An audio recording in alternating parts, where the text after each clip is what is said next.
ജോസഫിന്റെ പ്രശ്നം നോക്കി ഒത്തിരി കോംപ്ലിക്കേറ്റഡ് പ്രശ്നമല്ല ജോസഫ്. പഴയ നിയമത്തിലെ ജോസഫ് ആ പ്രശ്നം ദൈവം പരിഹരിച്ചത് വളരെ സിമ്പിൾ ആയിരുന്നു. The problem, it was too complicated, but the solution was too easy.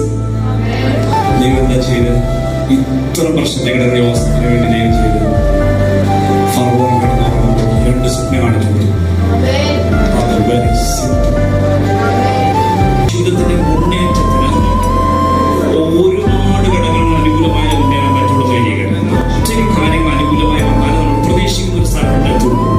പക്ഷെ കർത്താവിന് 2 സ്വപ്നത്തിന്റെ ചെലവിൽ യോസഫിനെ രാജാവാക്കി.